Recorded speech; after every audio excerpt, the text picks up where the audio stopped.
Somewhere under your bathroom sink sits a brown bottle you've owned for years and barely think about. It costs about $1, sells in every pharmacy, and it's one of the simplest, cheapest tools you have for keeping drains smelling clean. Sinks, showers, tubs, kitchen drains, and the disposal all build up the same way.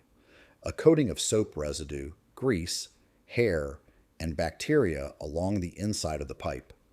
That coating is often the real source of the smell, not some dramatic clog deep in the line. A simple routine, repeated across every drain in the house, can keep that buildup from becoming a real problem. Let's be upfront about what this is and isn't. Hydrogen peroxide is a mild, well-known disinfectant. It's been in first aid kits for over a century. It kills a broad range of bacteria on contact, then breaks down into just water and oxygen, which is part of why it's cheap and safe to use around the house. What it is not is a miracle drain treatment, a clog dissolver, or a proven biofilm remover with some precise mechanism guaranteed to work every time. Think of it like wiping down a counter, a light, regular habit, not a one-time fix that permanently solves anything. With that in mind, here's how to actually use it.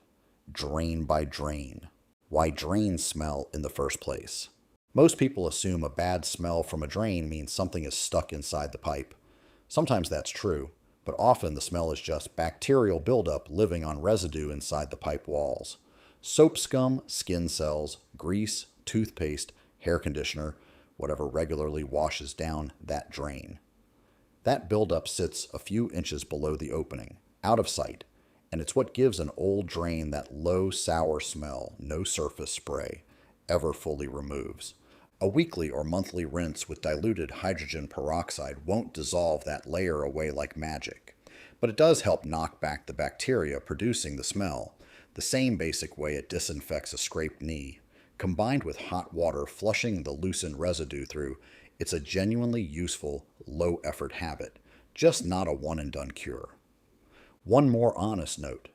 Drugstore peroxide is sold at 3% concentration, and that's the only strength to use here. Higher concentration industrial peroxide is a serious chemical hazard with no place going down a household drain. Stick to the brown bottle from the first aid aisle. Bathroom sink. The bathroom sink is usually the most neglected drain in the house, so it's a good place to start. Pour about half a cup down the opening and let it sit undisturbed for 15 to 20 minutes. You may hear light fizzing. That's just the peroxide reacting with organic material in the pipe. After the wait, flush with warm water for about 30 seconds to carry the loosened residue further down the line. If your sink has a removable pop-up stopper, take it out first. The grime collecting underneath a stopper is often thicker than what's further down the pipe, and a quick separate rinse speeds up the process. A once-a-week treatment is reasonable here. There's no need to overdo it, since repeated large amounts don't speed things up. Shower drain. The shower drain usually carries a heavier load of the same buildup. Hair, soap residue, and conditioner combine into a sticky mass that traps more material with every rinse, and plain water pressure alone often isn't enough to clear it. Pour 1 full cup down the drain, followed by a tablespoon or 2 of dish soap. The combination foams up and helps work into that sticky buildup. Give it 20 to 30 minutes, then flush with the hottest water your shower line produces. Many shower drains have a removable cover or strainer. Popping that off before treating gives the mixture direct access to the top of the pipe, where buildup tends to be thickest. If your shower drains slowly rather than just smelling off, that's usually a sign of an actual hair clog, which this routine won't fix on its own. More on that below. Kitchen sink. The kitchen sink deals with a different mix of residue. Cooking grease, food particles, and starch from rinsed dishes, feeding the same kind of bacterial buildup as elsewhere. Pour about half a cup down the kitchen drain in the evening after the last dishes are done, and let it sit overnight without running water. In the morning, flush with hot water before using the sink again. If you have a garbage disposal, it shares the same plumbing line just below the basin, so it's worth treating both in one session. One important caveat: Peroxide does very little against grease itself. Grease is the real enemy of a kitchen drain, and the best thing you can do is keep it out entirely. Wipe greasy pans before washing, and never pour fat or oil down the sink. No amount of peroxide undoes that kind of buildup. Garbage disposal. The disposal collects gunk and spots a sponge can't reach. The rubber splash guard, the underside of the blade housing, the walls of the grinding chamber. Pour about half a cup directly into the opening without turning it on, and let it sit for around 15 minutes. Afterward, run cold water and switch on the disposal for 30 seconds to clear the loosened residue. Disposal cleaner pods marketed for this exact purpose often cost several dollars per use, and a basic disinfecting rinse with peroxide does much the same for a fraction of the price. The two drains everyone forgets. Laundry drain. Whether your washer empties into a standpipe or a floor connection, that drain collects lint, detergent residue, and fabric softener buildup. The same basic film as elsewhere, just forming more slowly since water only passes through on wash days. Pour about half a cup into the standpipe opening once a month. Let it sit for 15 minutes, then run a short cycle to flush it through. Floor drain. Usually tucked into a basement or utility room, a floor drain rarely sees water between uses.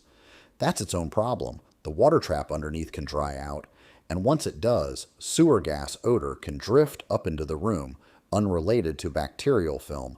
A monthly half cup of peroxide, followed by a little plain water to refill the trap, addresses both issues at once. 3 mistakes worth avoiding. Mistake 1. Thinking peroxide dissolves clogs. It doesn't. Hydrogen peroxide is a disinfectant, not a drain opener. If water is backing up and genuinely refusing to drain, that's a physical blockage. And pouring peroxide down it repeatedly wastes time. You need something mechanical. Mistake 2. Expecting it to clear hair blockages over time. Hair doesn't respond to oxidation the way bacteria does, and a dense clump wound up in a drain needs to be physically removed. A simple plastic drain snake, fed down the opening and twisted to catch the clump, usually clears that blockage in under a minute. Peroxide is a fine follow-up afterward to freshen the area. It's just not a substitute for pulling the clog out. Mistake 3. Mixing chemicals. Never combine hydrogen peroxide with vinegar. The combination produces peracetic acid, an irritating compound you don't want lingering in an enclosed bathroom. The same caution applies to bleach or any commercial drain cleaner that may still be sitting in the pipe. Combining oxidizers and chemical cleaners can release fumes that are genuinely unpleasant to breathe. Use peroxide on its own, in a drain that hasn't just been treated with something else. A note for septic systems. If your home runs on a septic system, it's worth being a little more careful than a typical homeowner on city sewer. A septic tank depends on a healthy bacterial population to break down waste, and pouring hydrogen peroxide down household drains in large amounts or very frequently could, in theory, reduce that population over time, since peroxide is a disinfectant by design. Occasional, modest treatments, the kind described above, are unlikely to cause a noticeable problem for most septic households, but treating every drain daily or pouring it directly into the toilet isn't a great idea. If you're unsure, check with a local septic, service, or plumber familiar with your system before making this a frequent habit. Putting it all together, a simple routine. Here's a reasonable maintenance schedule once you've got the basics down. Bathroom sinks and showers, roughly once a week. Kitchen sink and disposal, every few days if used heavily, otherwise weekly. Tub, laundry, and floor drains, about once a month. A few ground rules apply across the board. Use modest amounts, half a cup for most drains, a full cup only for the shower, where buildup tends to be heavier. Let it sit for 15 to 30 minutes undisturbed, since rinsing it away too early defeats the purpose. Always flush with hot water afterward, since heat helps move the residue further along. A few other options worth knowing. Hydrogen peroxide isn't the only low-cost option for keeping drains fresh. Baking soda and vinegar. Pour baking soda down the drain, follow with vinegar. Let the fizzing reaction sit a few minutes, then flush with hot water. It works mostly through the physical fizzing loosening residue rather than deep chemical cleaning, but plenty of people find it effective for routine freshening. Don't combine this with a peroxide treatment in the same drain. Enzymatic drain cleaners. These contain live bacterial cultures and enzymes formulated to digest organic buildup over repeated use. They work more slowly than a one-time treatment, but can be more targeted for heavy buildup, and they're generally safe for septic systems, since they're often modeled after the same bacteria already in your tank. Boiling water, the simplest option of all. A kettle poured slowly down a drain every week or two helps melt and move along grease and soap residue, though caution is warranted with PVC piping, which can warp under extreme heat in rare cases. None of these, including peroxide, replace an actual plumber when something is genuinely broken. A drain that won't clear, water backing up into other fixtures, or a smell that persists despite regular cleaning are all signs it's time to call a professional rather than keep experimenting. The bottom line. This isn't a miracle fix, and it won't undo years of neglect in one treatment.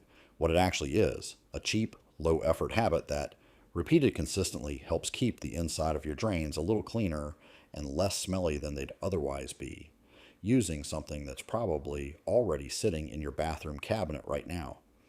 This channel is built around finding what genuinely works, usually with something already in your house rather than something new you have to buy. There's no sponsor behind this one, no product to push, just a bottle you probably already own and a few spare minutes a week. New videos covering practical fixes like this one go up every week. If that's useful to you, subscribe and we'll see you in the next one.